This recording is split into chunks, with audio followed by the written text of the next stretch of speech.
Audio Jungle.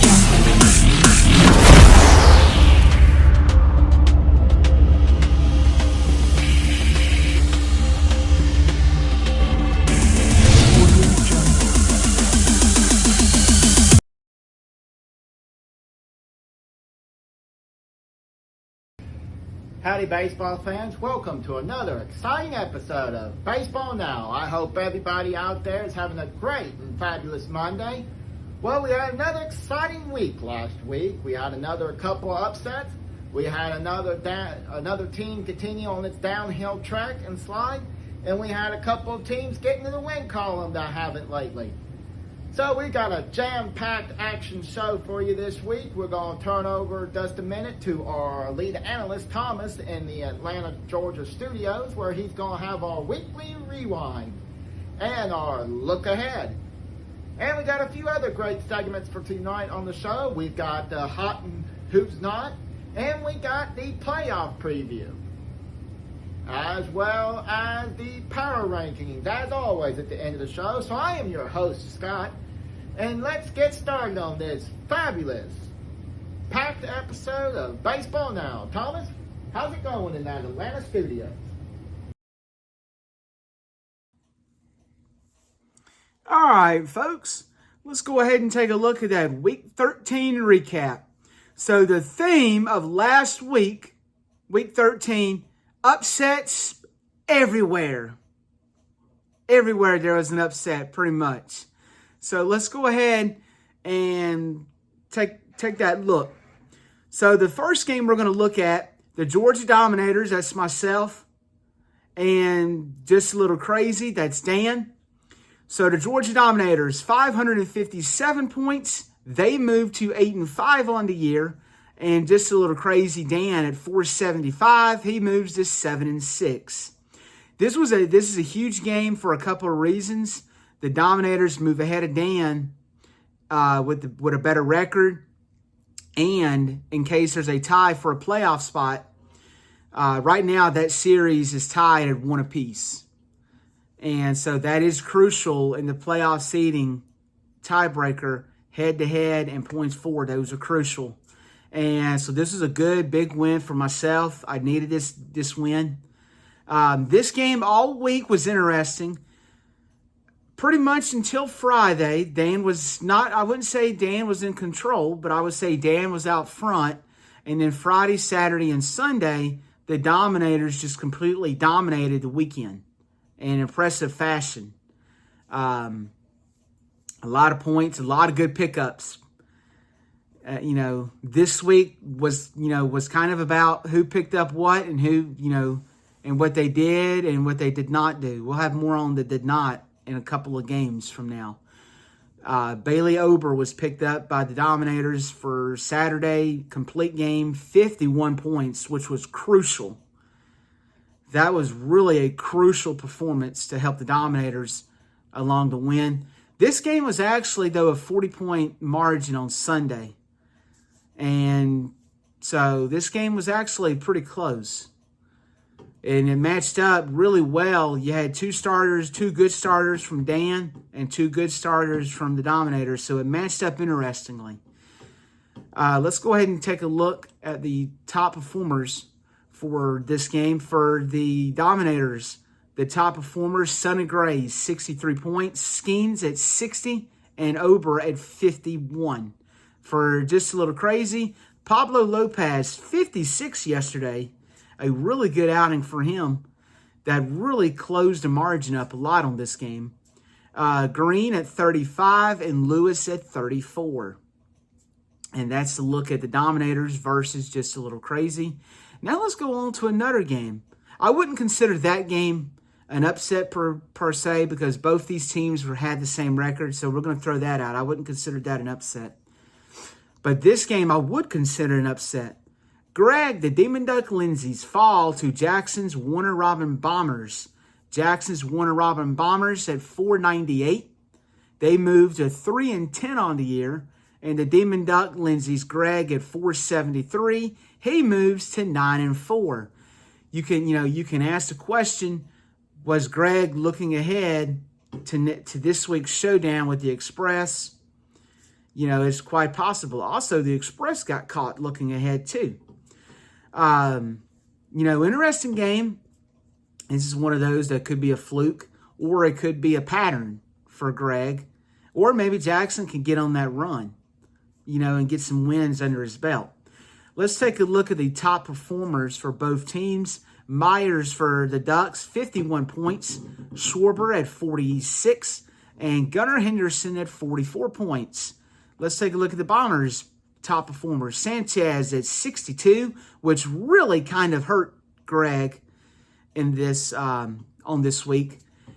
Beebe at 45, Quan at 44. Greg picked up a player on Saturday, Cannon, the pitcher from the White Sox, who had been doing pretty good. Picked him up in hopes of a big outing on Sunday. Unfortunately for Greg, he did not get the result that I got on Saturday with Ober. Cannon went -17. You can argue that and Sanchez's brilliant 8-inning performance yesterday pretty much put Greg, to sleep in this game. So, interesting result. Let's go ahead and take a look at the next game. The Atlanta Express, maybe they're in a little bit of trouble. They go down to the Macon Chili Dogs. Ken, Macon Chili Dogs, 494. They moved to 7-6. The Atlanta Express, 411. He moves to 9-4. Interesting battle. This one had been kind of trending towards Macon Chili Dogs all week. So, it had been trending that way, and this is Ken's second win in a row over the Express. Interesting game. The same question for Greg's team. Was the Express looking ahead to the showdown this week, week 14? That's a good question. Let's go ahead and look at the top performers for both these two teams. For the Chili Dogs, Shohei Ohtani at 67 points this week, which was the leader. Nimmo at 52, Paxton at 39.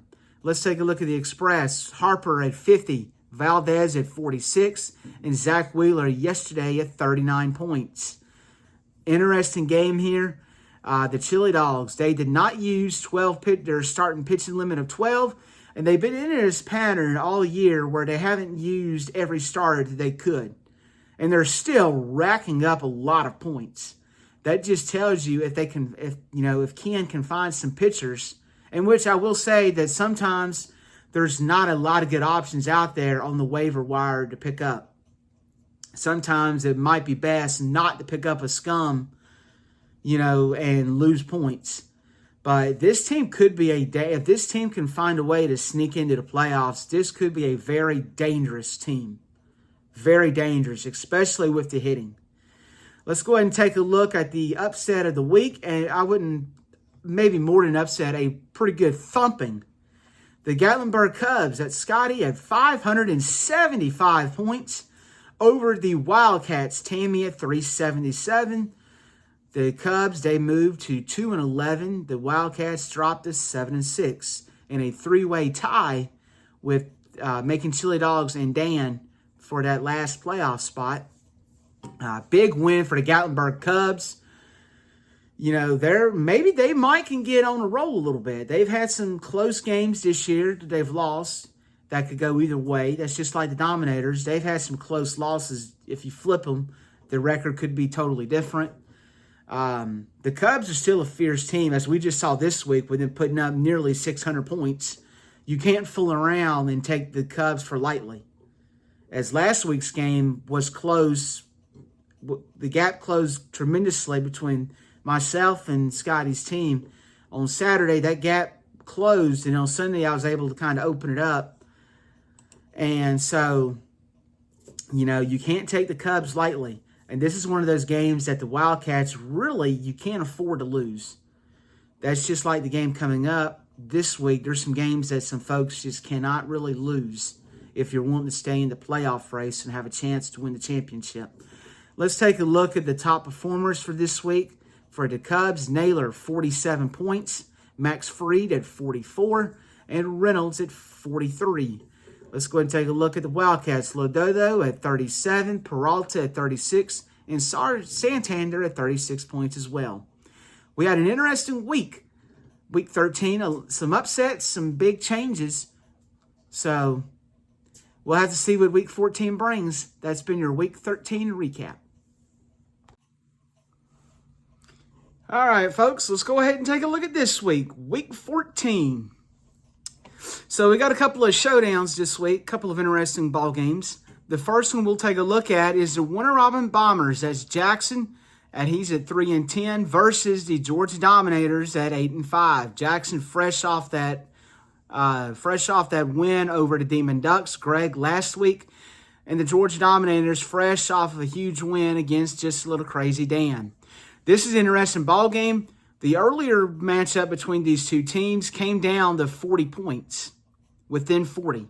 And it was a Sunday, another waited out on Sunday kind of performance. So, this could be another one.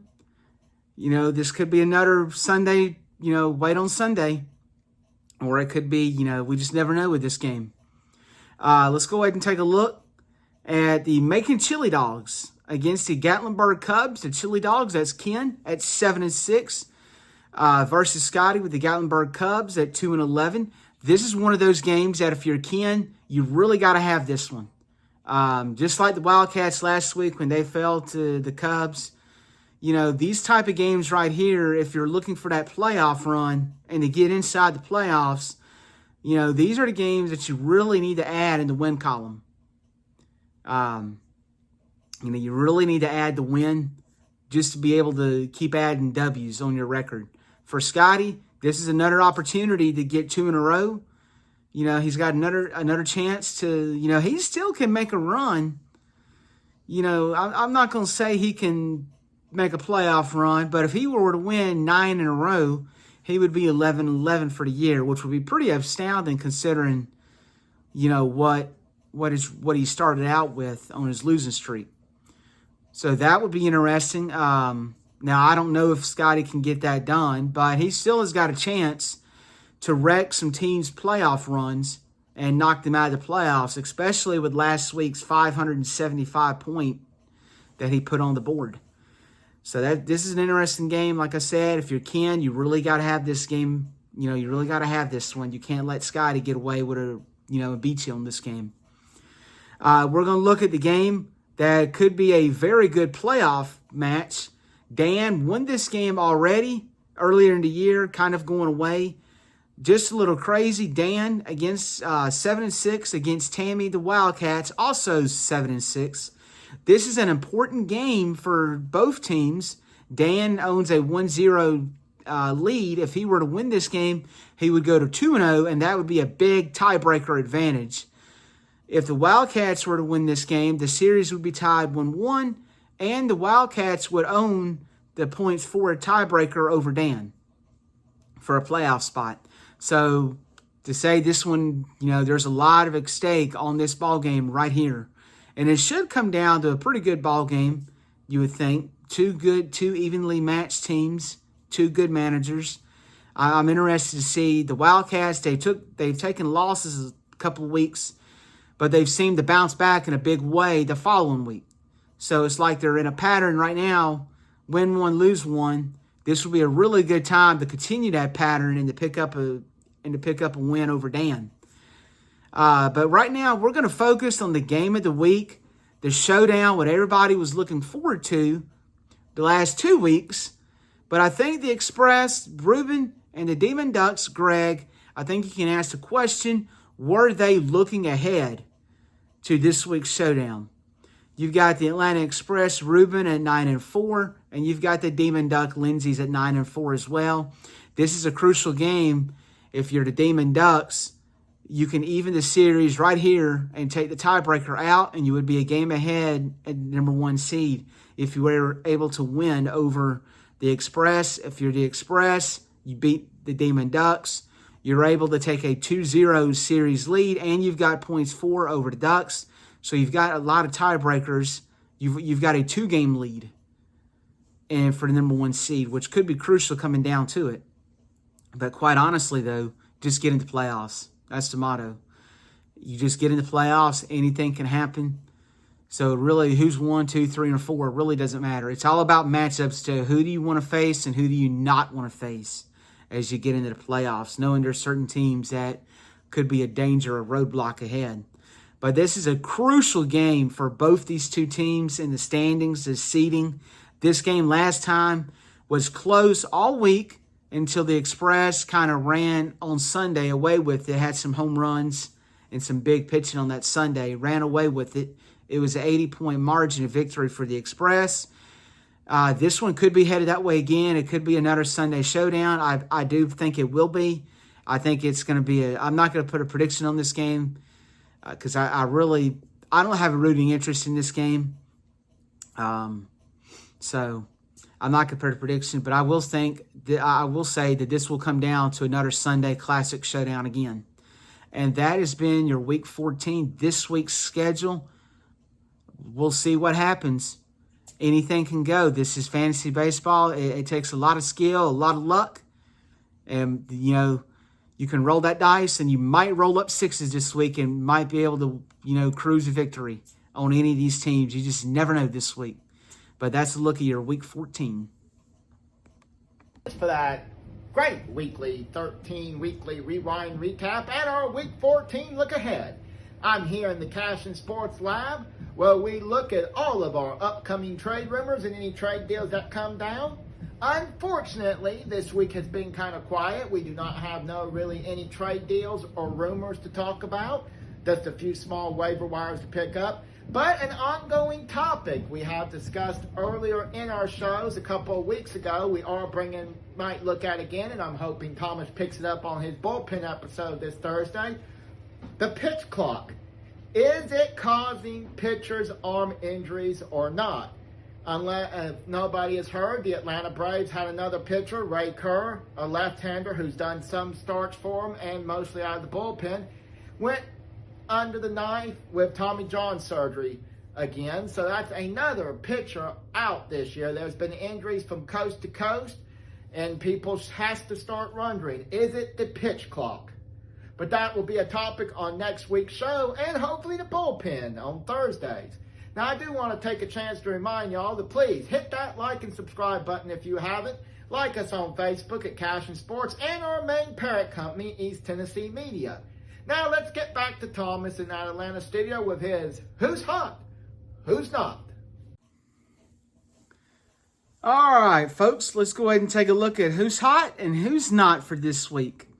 So we got some interesting dynamics going on for the Who's Hot, Who's Not segment. So who's hot right now? The Georgia Dominators have won 2 in a row.